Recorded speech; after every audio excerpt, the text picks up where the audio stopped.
Good evening and hello to the entire Brokers Playbook family, to all the people from my brokerage and all my friends who have joined Brokers Playbook.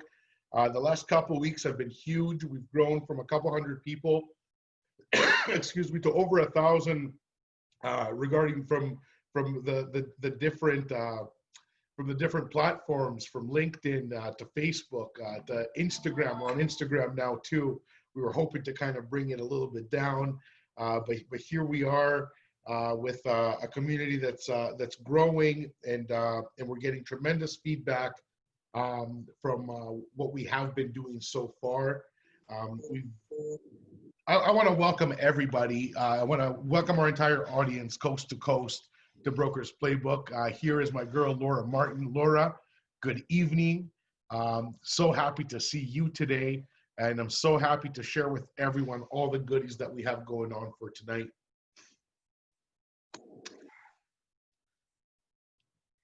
Laura Martin, you there? All right. Well, due to technical difficulties, we're going to wait for her to come back in. But we're going to be covering some pretty amazing ground tonight. I have my two Lauras of the world.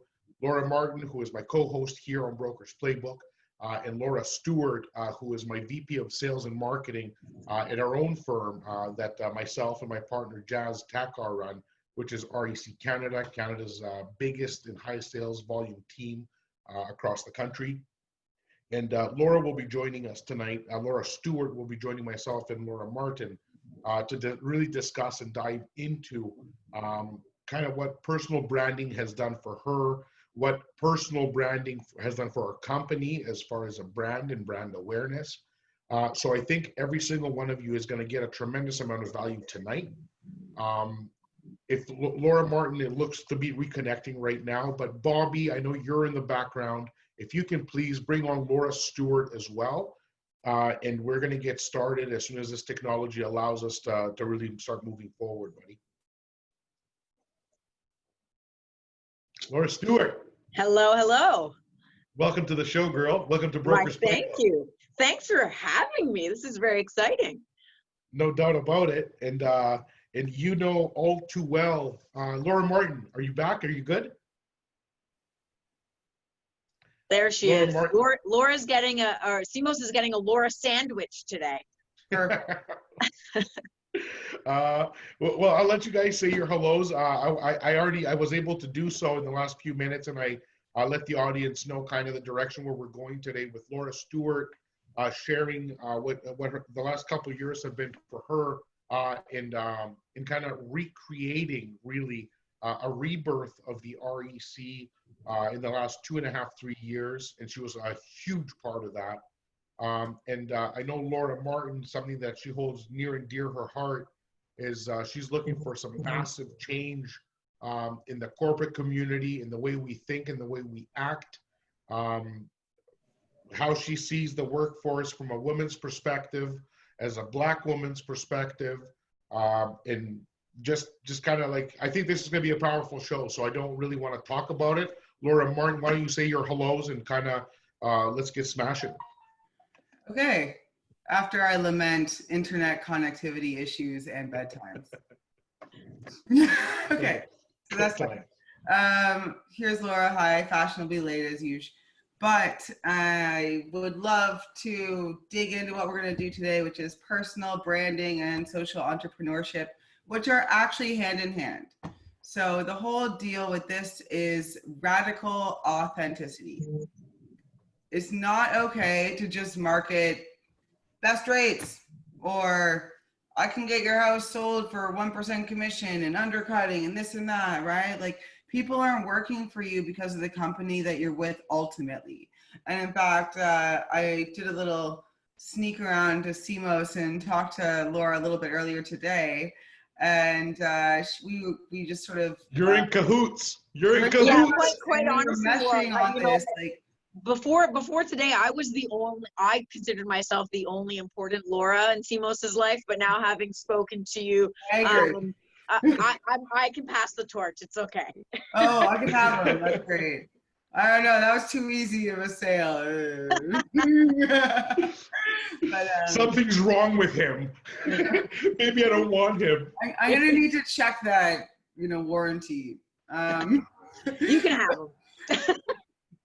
But I mean, this is why you're going to be able to connect and climb the ladder and really have an easier time having clients that you want to work with, having team members that you want to work with. If you are authentic, then you will attract people that like you for who you are, not for who you think they want you to be. And personal branding and social entrepreneurship is bearing yourself as a whole person in your business, and it really does just pay dividends in all sorts of ways. So what I would like to do is I kind of want to structure this tonight because although what Laura M said that social entrepreneurship is definitely tied to your brand, it actually you'll never be able to come out of it, as a matter of fact, once you commit to it. That's something that'll be behind you. But I want to talk from a more generic perspective first. And by saying more generic, I don't mean that it's less than, because I can tell you that for the last 3 years, we have put in literally 12 to 16-hour days for 3 years, not tied to social entrepreneurship. I can tell you that without any doubt whatsoever, both myself and my partner have very strong opinions. I know I can tell you Laura Stewart has some strong opinions, but like my political engagement can never be hidden. I've never hid my views. I put them out there. If you go to my timeline on any social media, you're going to find a truckload of evidence of both my rhetoric and my actions. And I'm not talking, I'm no political activist. I'm not a social justice warrior, but I don't stand for ridiculousness. Mm-hmm. I think that what the recent history of our planet has done has pointed out how much more we can do. That's for sure. And that's going to be something that's going to be very important to me personally, which also, of course, reflects on my brand, which is the REC and REC Canada.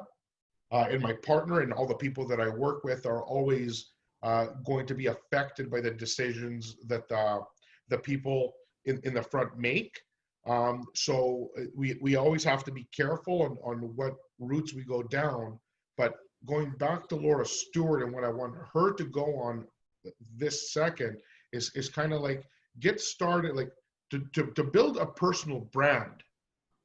Where does the mentality have to be right off the bat? Let's try to forget everything, because we're kind of an advanced group on other topics. But like, I'm a realtor. Doesn't matter who I am. I'm starting in the business, or I've been in the business, and I'm getting washed up by people on Facebook. Guys who have never sold a fucking house are selling more homes than me and taking over my market share, and they don't know their head from their ass. Yeah. What can I do? Well, I think really for me, I just sort of want to preface the whole conversation by saying that in my late 20s, I went back to school. I decided to go back to school and do my MBA. I wasn't really sure what I wanted to do. And I decided to major in marketing communications, a big part of it being based on social media and branding. And really, when it comes to personal brand, this is sort of something that we've only heard in like the last decade. Really, how you have to look at it is that's your reputation. And that's as simple as it really is. It's what do you stand for? What do people know you as? And I always kind of look at it from a realtor's perspective. And where I think people get hung up is that they think they're just a realtor. And everything that speaks about them is just a realtor. Their business cards look like typical realtor cards. Their social media pages, most likely they have two different pages. One thing. Stop putting faces on cards. Sorry, proceed. I totally hear you. And luckily, I don't think I ever did from the start. But, you know, at the end of the day, like you can't just be your professional self. You're more than just that, right? You have a reputation through and through. So when people say, well, I have to have an Instagram page for myself and an Instagram page for my business, I say, no. You need it to be the same person because that's who you are. People want to work with you, and they don't want to work with you just because you're the perfect straight-laced realtor. They want to work with you because you stand for certain causes, or you have certain hobbies. Maybe you're into sports, or you're into, like me, I really like fashion. And so I started posting stuff about my fashion. And I was getting tons of engagement on that. And then because of all the engagement, I was always in people's feeds. And then they were like, oh, 3 years later, it was like, oh, by the way, Laura, I want you to help me buy a house. You can help me pick out a place that has a good closet. And, you start to connect with people on a different level. And that kind of opens up more doors for you to go shopping with them. And it certainly makes more of a good experience. And at the end of the day, if you don't like something about somebody, you don't really want to work with them anyway. So you may as well put it all out there. Right. Let's stop being so uber professional all the time. Let's work with people we want to work with, that we enjoy. Yeah. 100%. I couldn't agree with you more. So a personal brand should be like it. So what you're saying is it narrows down to should be your personal brand. Like, who are you as a person? Exactly. Like if you had to describe yourself in 3 to 5 words, what would it be? And maybe it's your physical attributes. Like maybe I would say I'm a woman. Maybe Laura would say I'm a Black woman, or Simos would say I'm Greek, whatever it is. But it could also be other things you're interested in. It doesn't just have to be those things, right? Or your age, whatever it is. It can be stuff that you're interested in. If you love sports, I would go hard on that. And then try to connect with other sports lovers. And then the beauty with that is that because you're not just known as a realtor or a mortgage broker, you're known for having other passions. You never know, like the door's wide open for other opportunities to come into your life. Yeah, absolutely. And would you say you're going to start working with people that you identify with and start working with people that you actually like? Do you see the correlation? That's kind of the goal, right? Like, don't you want to spend most Yes. of your days working with people that you actually enjoy? Yeah. And you'd only know that by putting you gotta get over that insecurity feeling, right? That like, ooh, people are gonna judge me. I mean, I remember the first time I started posting selfies of myself. I was like half mortified, right? Like, I can't believe I've become this person. But then I realized, A, the feedback that I did get was great, and B, like, most people are only worried about themselves. They're not paying attention to what I'm doing. And then you realize, like, most people, they want to connect with you on a level. And it's very interesting to see how my relationships have kind of blossomed simply because I put myself out there a little more. And then people would DM me on the side and they say, oh, I can't believe you did that. I can't believe you wrote that blog post, for example, about some of the anxiety you faced in your youth. And now they've connected with me on like a much, much deeper level. Yeah, the vulnerability actually creates more trust, and obviously trust leads to buying. 100%. You're humanizing the image. So if I were to slap on a suit every day and take pictures in my suit every day, I would portray an image that is not as approachable, that is not as real or human or relatable. Yeah. What exactly would I be going for? And that's my business or anybody else's business. Choose the persona that you want to follow. But in personal branding, for it to be really effective, and I think we are living proof of that, Laura, within our organization, the more authentic we have been, the more we dropped the stereotypes of what defines real and serious business is not your business suit. It's not your blazer. It's not the manner in which you speak and how tight you can hold your body in through a meeting. It's not. Yeah. And it's not to say that those are bad things. Like, if you love wearing a suit to work every day, Yes. That's who you are. Be authentic to who you are. We're just saying, don't portray the image that you think it is. And you realize you'll have a lot more fun because now you're being more authentic to yourself, connecting with people that you love. And like I said, it really can open a lot of doors. I think for us, what it's differentiated us in the marketplace, and people are like, damn, like, you guys are actually kind of fun to hang out with. Like, I want to have a beer with you. I was talking to Laura earlier today, and I said, the worst thing about being a realtor was when you'd be in a car with your clients driving around and like you have nothing in common and you're going from house to house. It's so awkward. you have nothing to talk about because all they know about you is that you're this realtor. You're trying to relate to them on some level. Wouldn't it be nice if we could just relate ahead of time and like work with people that, we can chit chat about food, and then you guys can go after the deal's done, you go to your favorite like Greek restaurant together or whatever it is, right? Right. It's just a lot more fun all around. So I have a couple questions. One is, and this is, we're going to have to go back and forth in the timeline a little bit. I have a question for you, Laura Stewart. And what would you say right now when we speak to our average client? Mm-hmm. How much time have they spent on our social and or on our podcast and or the YouTube channel, where not only do we not have to fight for common ground, they know us so well. Talk a little bit about that. Simos, I mean, it's so funny. Because the more you put yourself out there, right, the more they'll start watching, and then the more they're thinking about you, right? It's quality content, yes, but it's also really about quantity. You got to be consistently in front of their face because they might not be ready to buy something today. So you can't just put up one post and think that's going to get you a client. They might be ready in 3 years, but they've been watching you all day, every day, and eventually they're going to do a deep dive into you and say, oh, I forgot Laura was a realtor. And then all of a sudden one day, bing, I'm going to pop up on their feed. I won't even be posting anything about real estate. I'll be posting something about my dog. And then they're going to be like, oh yeah, and she's a realtor and I'm looking for a real estate agent. Like they're going to put those two things together. And then the beauty is our clients, like it's hilarious. The amount of times people ask me about my dog, because I post a lot about my dog, my little fur baby.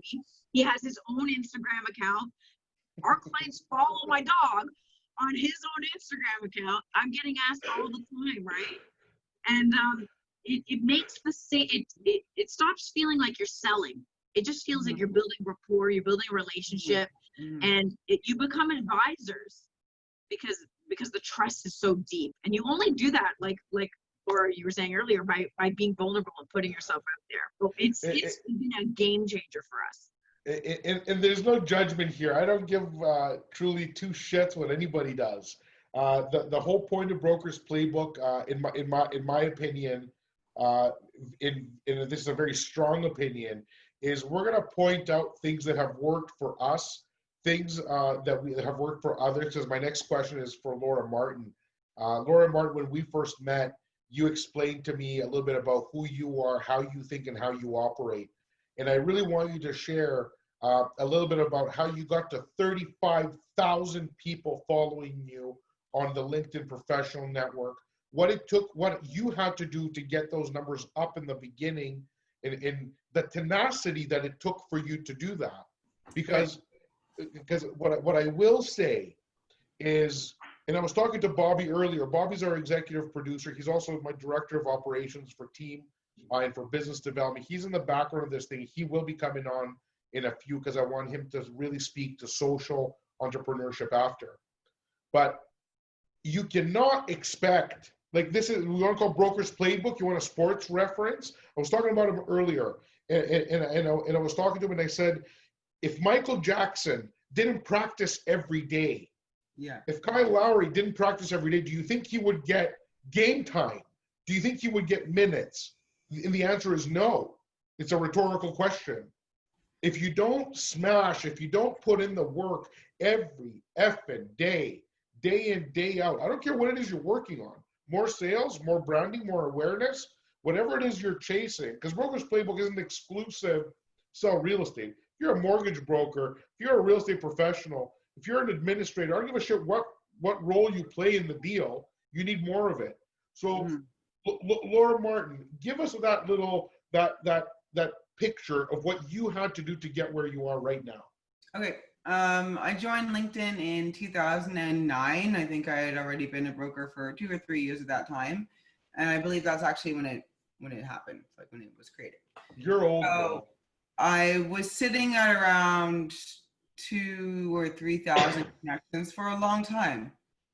I just kind of let it grow a bit, I didn't really use it much. And then I started getting more involved in marketing, and I realized that whatever you end up doing with your life, whether that's, opening a consulting firm one day or a landscaping business, or you want to sell a book or whatever it is, right? You're going to need to learn and figure out how to get people to want to listen to you. And so that involves making some noise. So I did some groundwork and said, okay, how do I go about this? So step one was to choose your target market, right? So I know what I have to give. So the question is, who could benefit most from what it is that I have to give? So my personal passions are, of course, like financial services and real estate. That's my trade, fine. But then on the side, I really, really am passionate about psychology, organizational psychology, mindset, of course, mental health. And then I just happen to be like super social justice warrior-y, I guess, right? In the sense that I just can't take this intolerance in our society anymore. I'm so fucking over it. So I didn't start like that though. I just said, okay, let's talk about business and get a little bit personal. And it was only after that I got to a certain level that I was able to say, okay, gloves are off. Now you're stuck with me, bitches. So what I did was I said, okay, so I'm going to add, here's the big secret, guys. Are you ready for this one? Here's your connections page. Oh, can you see it really? Here's your connections page on LinkedIn. Literally connect. Like this, like a little robot.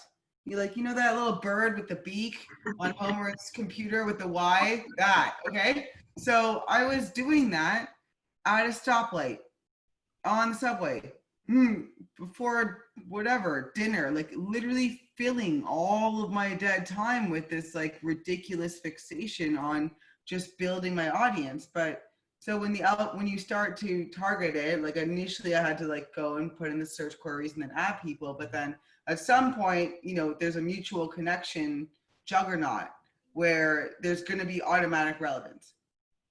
So I turned myself into a robot. And people are of this mentality that you have to connect with people that you know on LinkedIn. So I just decided to throw that rule out and do it anyway, and it seemed to serve me well. It's not as easy to grow it now. It'll start cutting you off after 50 connections before I could like really push it. So it's people like me that sort of ruin that for everyone, no doubt.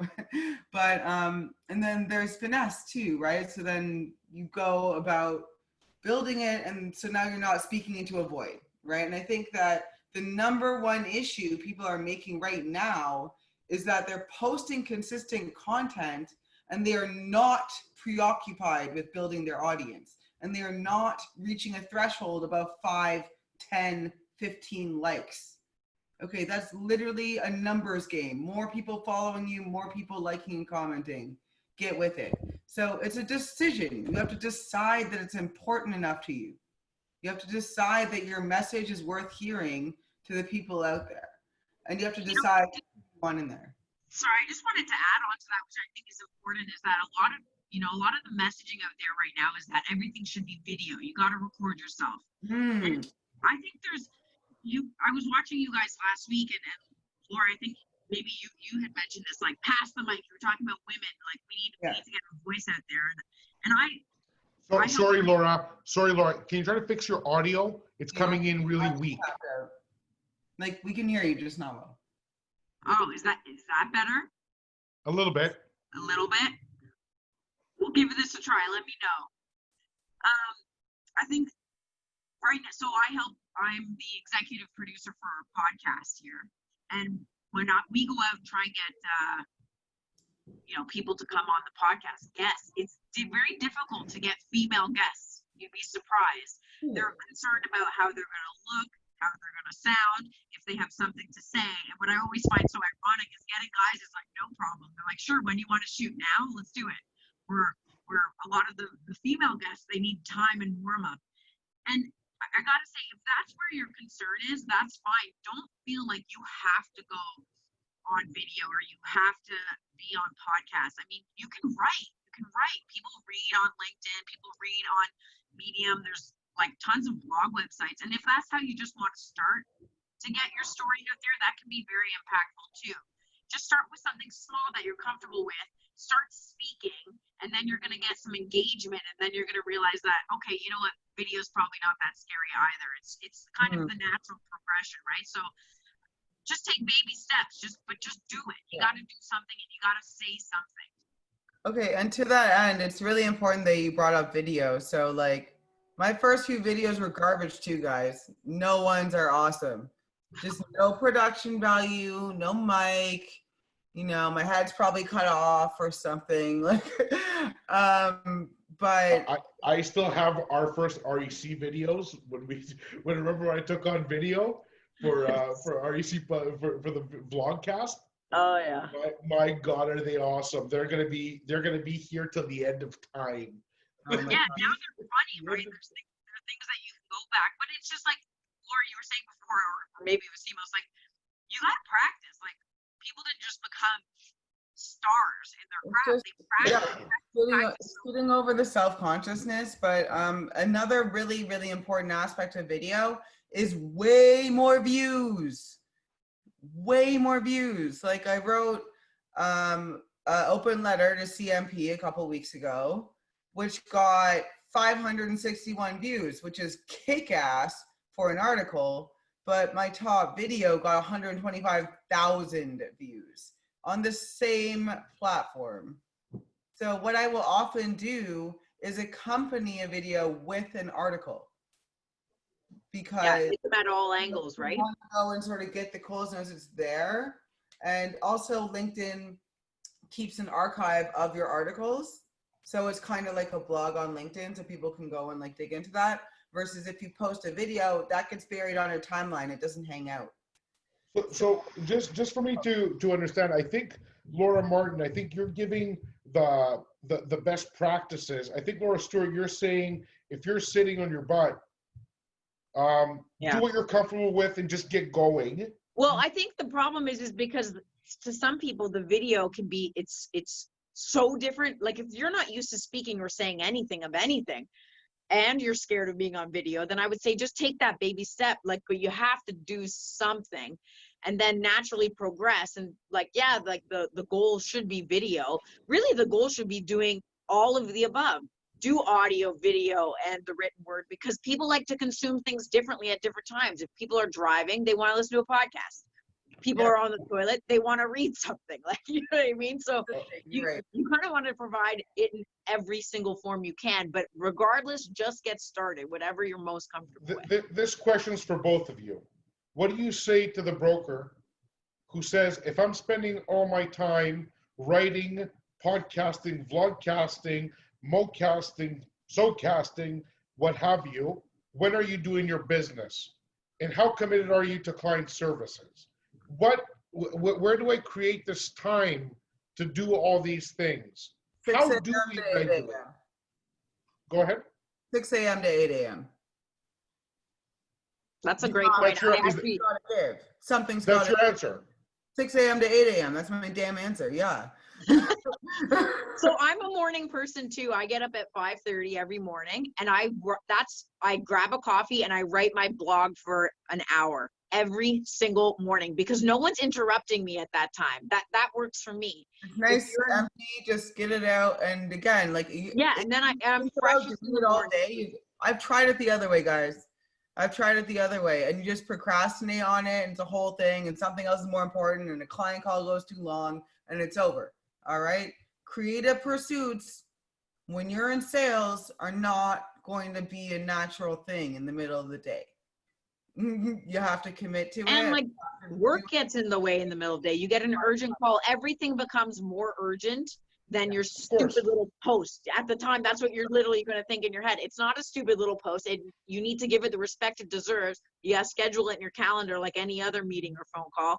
And for most people, the quietest time of their day is first thing in the morning. Now, if you're a night owl, I am not. I'm like it's past my bedtime pretty much. But some people like doing these things in the evening. I think personally, it probably works best first thing, and then you get it out of the way and you move on. You're also fresher. You're more creative when there's no way you can tell me you're more creative after a full day's work. No way. For the guy who's more creative at nighttime, I don't think that person was working all day. They live a different lifestyle and their creative juice comes out at night, no problem. But you did not put a 14-hour client interacting day and go home and say, fuck, I'd love to write something creative right now. Get out of here. You can't do it. So let's go back to the tip then. So Laura Martin, you said 6 a.m. to 8 a.m. Laura Stewart, you second that. I as well am an early bird. I'm up typically by 5:30 or 6. And I will not second it, thrice it at this point, that unless you get your you stuff out of the way, by 8 o'clock your phone should be fucking ringing. And if it's not, you should go back to the 6 a.m. and put more posts up. No? Yeah. So the chicken and the egg.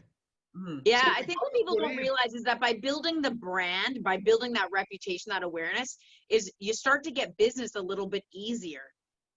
All of a sudden, you're the authority, you're the advisor. People come to you wanting the advice. Like Simos, we see it all the time. Like, oh my God, Simos, I can't believe I actually get to speak with you and meet with you.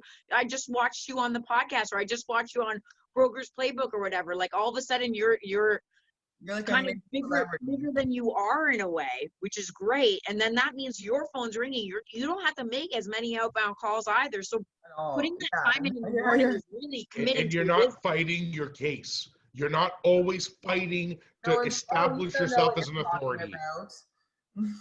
Yeah. Oh, I don't, do I? Okay. It's true. It's true. I don't always. I'm very teachable, right? Like I love being humbled and wrong. Don't get me wrong, right? But no doubt. Generally speaking, if I thought about it and researched it for hours and hours, then it's pretty bulletproof. And I do invite you to come for me.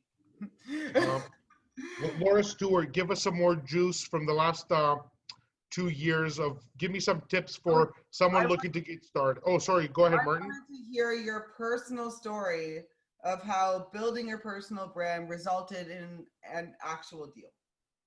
And an actual deal? Yeah. So this is actually interesting, but when I started with REC, I was doing kind of the regular agent stuff that we make fun of now. But then when I started working more closely with Simos and Jazz, I wasn't really focused on building my own business because I was helping them with their clients. But then over time, as I continued to post, and I was really doing it for fun because I didn't need to build my own little network per se. But as I continued to post, then I had a girlfriend back from Brampton who would always comment on all of my posts except my real estate posts. Yes, she never ever commented on my real estate post. The shit. The raving fan. That's the shit. Right? And it would just be like, oh, like, tell me about your dog, tell me about fashion, whatever it was that I was talking about. Never on my real estate posts. And then all of a sudden, out of nowhere, one day she messages me. Doesn't even not on a post or anything. She just said, my mom's looking to buy some property. She needs some help. You guys seem like you know what you're doing. Mm-hmm. And then voila, Simos is working with the mother now, right? So it's never, like I said, it's never because we connected because I was a realtor.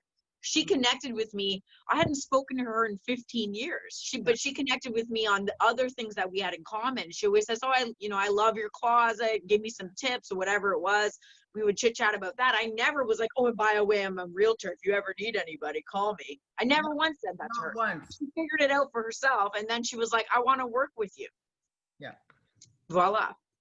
And I will say, that's the only statement that does not apply. If you don't ask, you don't get. Being a douchebag is not the same thing as asking for business or earning business. Telling everybody nonstop without earning or putting in time, I'm in real estate, call me. F you. Nobody's calling your sorry ass. Nobody. This is why what we're saying is so relevant. Because people no longer want to feel like they're being sold, right? Yeah. It feels dirty. You need to bring more value. You got to bring something else to the table. Mm-hmm. Love it. Yeah, you can just be all smarmy. And again, same thing. And especially, we figured out that we're both millennials. We're both the same age. We're both 33, right? So for me, 35. I wish I was 33. Those 2 years, but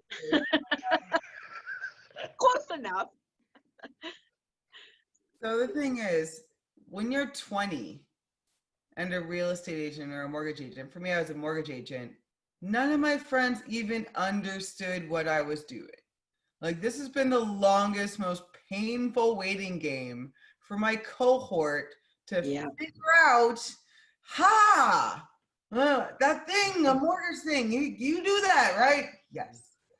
Well, and you know what else? I same thing with my cohort. I mean, I think my friends at first were like, if I'm going to make the biggest transaction of my life, I don't know if I want to use my friend who's never sold a house. You know what I mean? Like, it's a little intimidating for people to use you just simply because you're your friend. They kind of want to use a professional, someone that's good. Yeah. And so sometimes you just got to put the work in. I chose, like, for me, it was really important to work with a team so that I could always say, yeah, but I know I'm new, but these are the people I work with. This is who I hang out with, and they know what they're doing, right? Yes. So I always advise, like, going with a team as well, not to get lost in the team branding. I still think you can build your own brand on the side, but definitely being with people who can kind of make up for the areas that you may lack in helps. Yeah, I mean, same with Matrix Brand, right? Like top brokerage. I mean, I think I hired 3 people already this week, and it's like Wednesday. So a lot of people are making that career move. You guys better watch out if you've been sitting around in the industry for 3-4 years, because people are just like knocking down that door. They just quit their day job and they're coming for you, and they're savvy. They're out there, they're savvy, and they're eager to learn. So, I mean, anyone here is also eager to learn and trying to stay ahead of the curve. And I thank you for joining us. Thank you. You guys will take on this challenge and see the power in this, because like in the 15 years between you knowing this chick from Burlington and now, she had 15 years to make a new real estate agent connection. There's 100,000 real estate agents in Ontario or some nonsense. Like everyone and their mom is a realtor. So like that's fierce competition. Fierce. That's fierce competition. And you can't go and expect to beat the Ellie Davises and Sam McDaddies and stuff like that in terms of marketing budget and referrals. Like, okay, that's a wrap for them, right? But like their clientele is also kind of aging and over it too.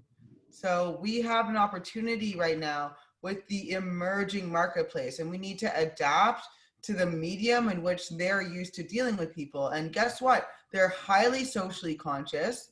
They're highly, their bullshit meter is like very sharp.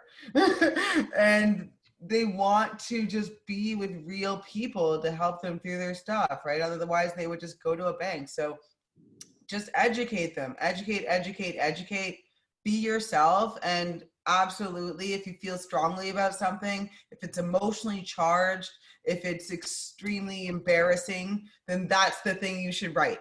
That's the thing you should talk about. The weirder you feel about it is the more impact it's going to have, guaranteed. Well, and you know what else to add on to that is that whatever we talk about it a lot here. It's kind of like, you know, Eminem, what was it, 8 Mile? Mile, you know, yeah, 8 Mile.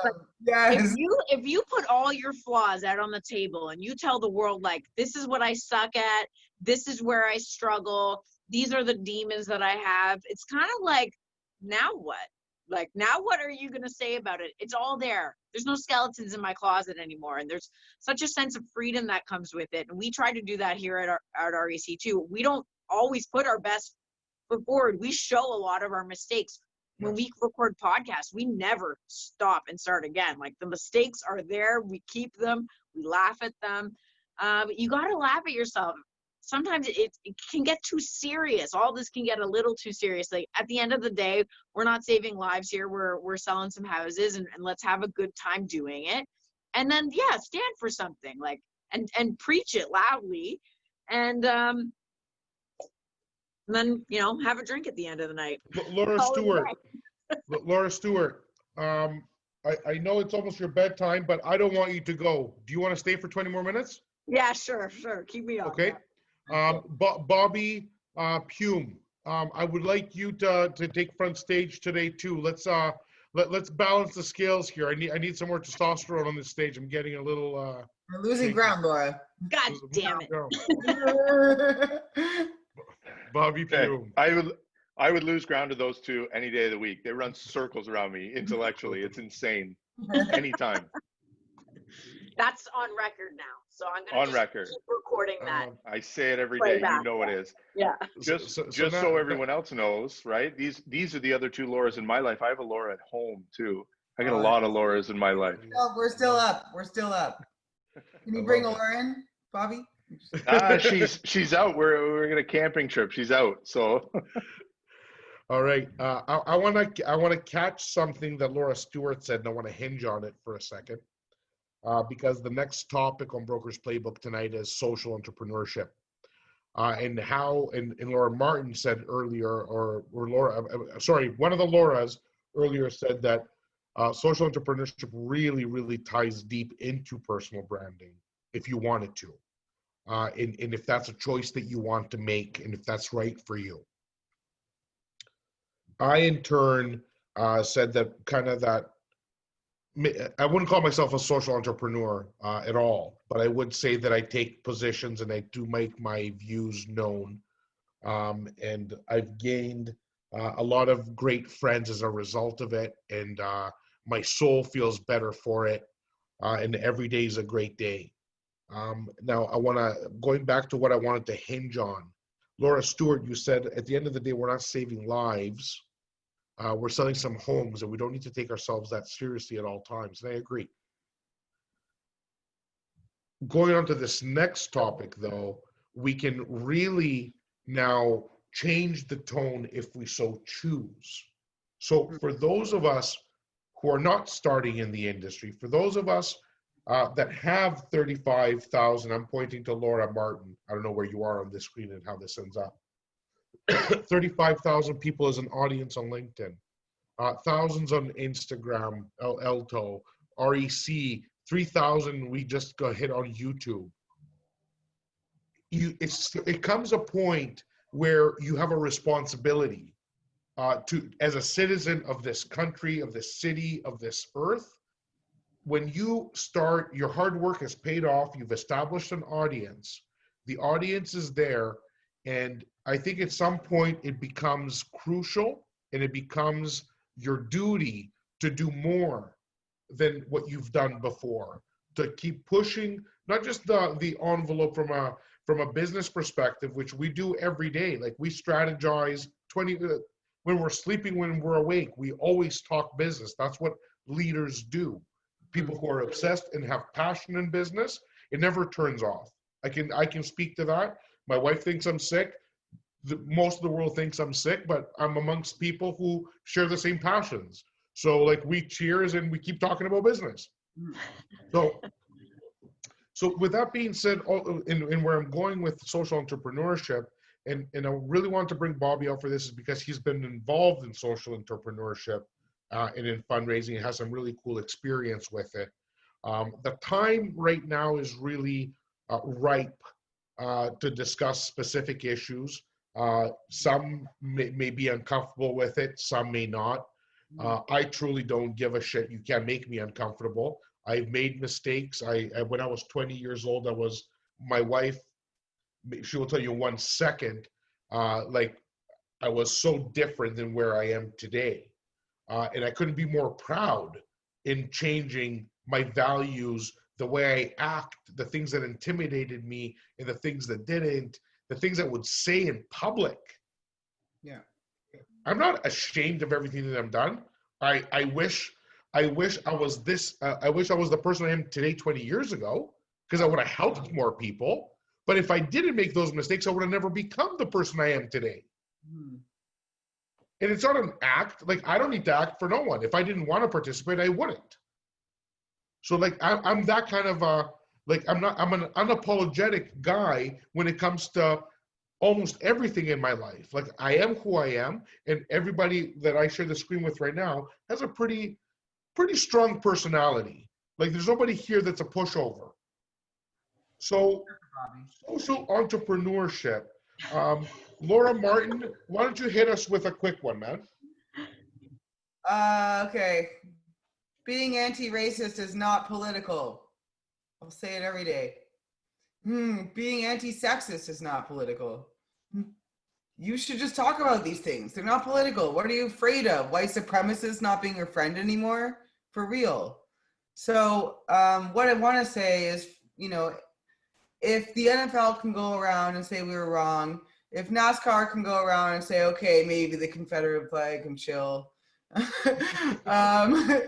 cops are finally getting charged, if Amazon has BLM, if Indeed has BLM, et cetera, et cetera, et cetera, the question is, why don't you? Why? I mean, do you think that you don't need another voice? Because guess what? These are big problems and we need all hands on deck. And I'm not saying that you need to specifically support whatever cause, right? But I'm saying to be whole and to transcend the status quo and so many of the barriers that are really hindering our business practices, like this whole game face in business, right? Which is the antithesis of authenticity.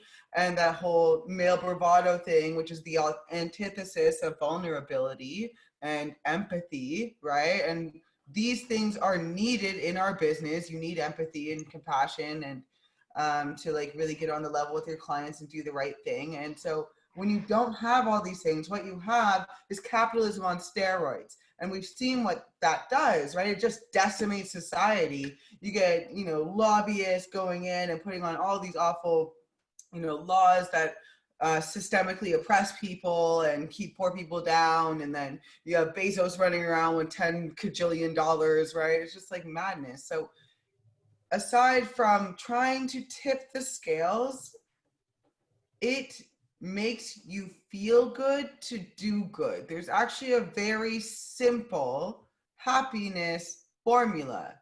And it doesn't seem like that at first. Initially, it's just like, well, I'll just keep buying things and that'll help, right? Doesn't help. Bobby. Yes, sir. How would you tie in Laura Martin's message to a broker? So why are we talking about this on Broker's Playbook? Yeah. So give me Why? a good tie-in. Give me a good tie-in as to what a broker watching right now can do. Like, because again, you don't have to do shit. Nobody has to do anything. No. You choose to be a better human being, a better citizen. Or alienate people by not doing it. Right. So, but I can also choose to do that, Laura Martin, if I want to. I don't have to be a more accepting person if I don't want to.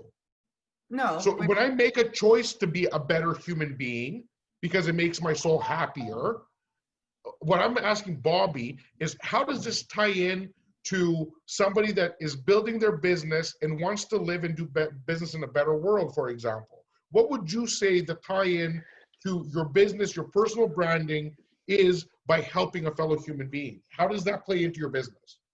Yeah, I mean, tying it into your business is almost secondary to me, to be honest with you, right? Like it's going to get there over time. I just think that we all have a social responsibility to do any particular thing that much better for your fellow man. I think that if a broker took somebody who's been a serial renter and oppressed in that particular way and taught them how to get to home ownership, it would be a huge deal.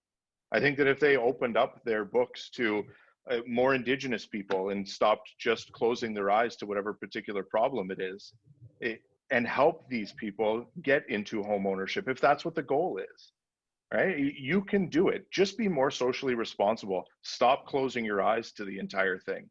That's why I get along so well with Laura Martin. Just don't close your eyes to it, and you'll become a better broker because of it. Laura Stewart, if I buy you a beer, what are the chances you're going to buy me a beer back? Yeah, usually it's 1 for 1. Sometimes it's maybe it's 2 for 1, but it depends. For me, I mean, I guess at the end of the day, it really just comes down to, like, when you go home at night, do you self-reflect a little bit? Like, who did you hurt that day? Do you think someone might have taken something you said the way they took it, and did you mean it? Or should you have said something a little different? Like, I don't feel like people go home enough and just say, like, what did I do today? Did I make people feel good? Did I hurt people? Did I repress people? Like, what did I do? How did I help my fellow person? And even if it's just one person, like, you got to go home and just think about your actions a little bit. And I feel like that's where people are missing. I mean, I think about this all the time. You guys buy me lunch all the time, and then every now and then I'm like, hold up, it's my turn. Like, you gotta pay it forward a little bit, right?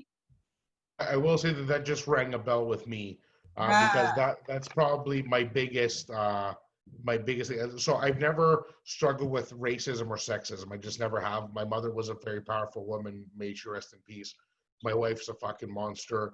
I'm surrounded by Laura Stewart, now Laura Martin. So like, I've never had sexism or feminist issues like that whole bravado thing. But I do want to identify to what you said a second ago. Who did you hurt today? Who were you too cool to today? Who did you bully without ever intending to bully?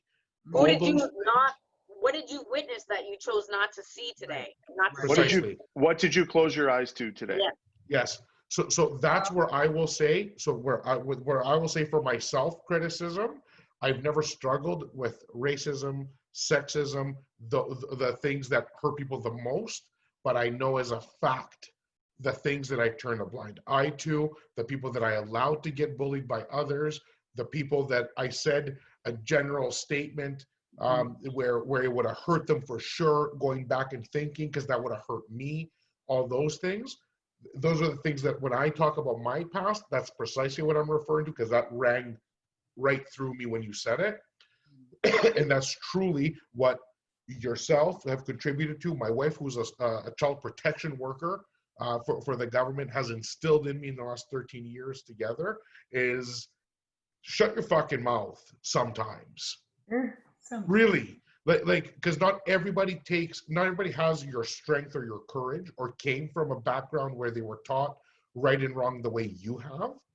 And people struggle with the decisions that they make every day and everything else that comes with it. So that's where I've seen the biggest change in myself, because I see it and I recognize it. And I remember what I used to say and do to where I am today. And I couldn't be more proud of some of the changes. And of course, we all have a ways to go. So. You know, it's interesting. I think for some people, like, obviously, Simos, you can't suddenly become a Black woman, for example. So you'll never be able to step into someone else's shoes like that. But I was a special needs caregiver for about 3 years.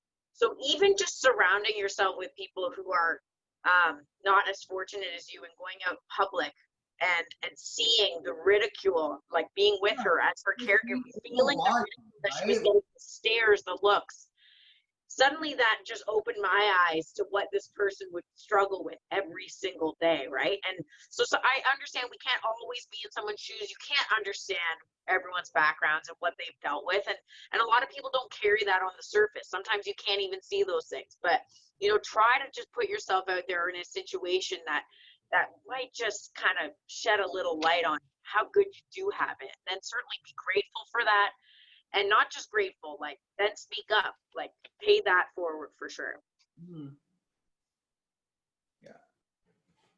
Just comes down to realness. And in terms of setting goals of A, being less of an asshole, and B, creating influence, my answer to that is daily journaling, where you have reflection on your 3 targets, lessons learned, wins, what you're grateful for, and then of course, you know, chunking the 15 or 20-minute periods of your time. I'm going to give a piece of advice, guys, and this is I'm picking my words. I'm thinking of them very carefully, because the advice that I'm about to give is going to make the world a better place. Is the only reason I'm going to give it. So if you are genuinely a good human being, keep doing what you're doing. If you're an asshole and you're trying to be a better human being, start taking your own advice and start being a better human being. If you're an asshole that just can't change your ways, and you feel this way, the other way, or any way about any social subject, I'm going to give you right now a playbook on how to succeed while being an asshole, but making the world a better place. So if you cannot get rid of the asshole in your heart, then do it genuinely from your heart. pretend to do it and you're going to win.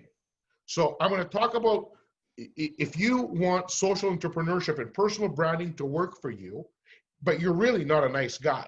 That's okay. I get it. You're just not that guy. If you pretend to be a nice guy, nobody else will know you're pretending, and hopefully someday you'll change. But until then, you will benefit from the reciprocity that comes with helping another human being every day.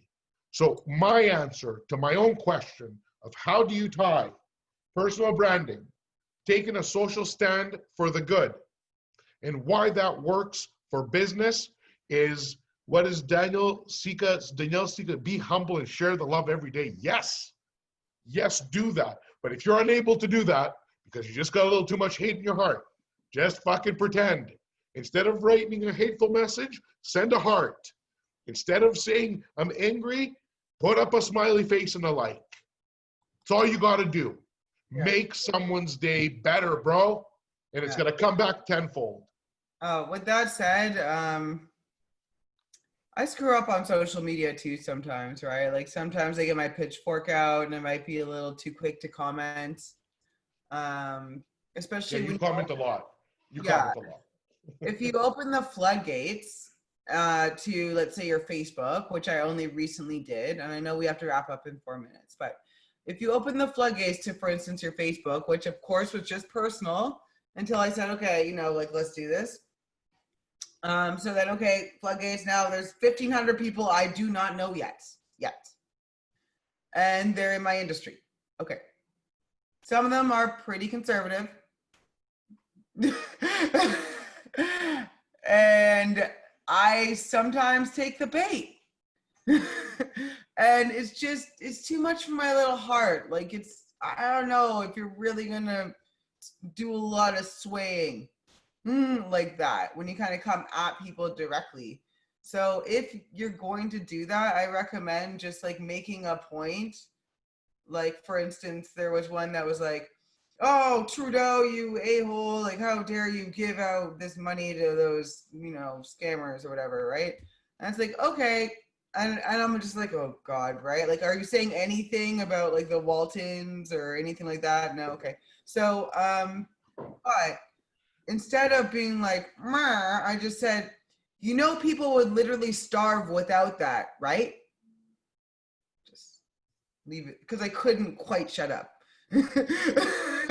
But like, you just need to be really tactful about it when you do kind of do this, right? So no personal jabs, that should go without saying, but never assault someone's like character in the sense that they can't change it. Only attack their argument or just provide a counter argument. Laura Stewart, any closing statements, girl? Talk to me. Oh man. I think at the end of the day, you really just gotta get over your fears one way or the other. And that might mean speaking out for people. That might simply mean putting yourself out there a little bit more. But living your life on the sidelines is not a good way to be either. And I feel like those are going to be the people who look back with the most regret. And whether that's building a personal brand or not speaking on situations that they believe in and causes they believe in, they're just going to let life happen to them. They're like, you got to be the driver of your own bus, right? So find that voice in you and just start saying little by little. God bless you, Alto. Bobby, I know we never got to share your Houston, your Texas fundraising story, but why don't you give us your last take on social entrepreneurships and personal branding in business? Give us your kind of closing where you see things. Yeah, this is what I love so much about this platform, to be honest, guys. It's that, like, we've just talked for an hour about some of the ins and outs of how difficult this can be. And I feel like you can boil it down to a couple of small things that you can do. Don't stay silent. Open your eyes. Put yourself out there. People will like you. It has nothing to do with anything other than that. And you can make the world a better place. I'm just going to piggyback on what Laura Stewart just said, right? And like, you get to be the driver of your own bus, and you will be fucking amazed at how many people want a seat on that bus. Yeah. It's a fact. Just do good. Yeah. I was really surprised with the amount of support I got from the community. Like, just it makes my heart so full. So thank you everyone for coming. Thank you for Simos to talking me into this. And thank you, Laura Stewart and Bobby. Yeah, thank you guys for having me.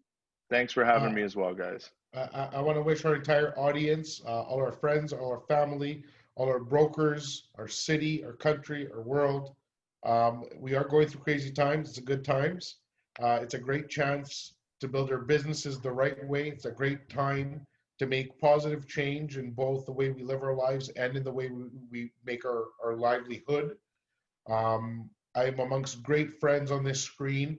I hope every single person got some value out of today. And if you feel you want to pipe in on any of our comments, if you want to see a topic brought up, the comments on the Facebook, the comments on YouTube, our email address, community@brokersplaybook.com. If you Google us, you'll find us, and we're all very easy to find on socials individually and as our businesses. So we're out there. Everybody have a wonderful, wonderful night. Thank you. Thank you, Laura Stewart. Thank you, Bobby. Laura Martin, my co-host. Thank you always for bringing the heat. Cheers. Appreciate you. Cheers, guys. Night. Night.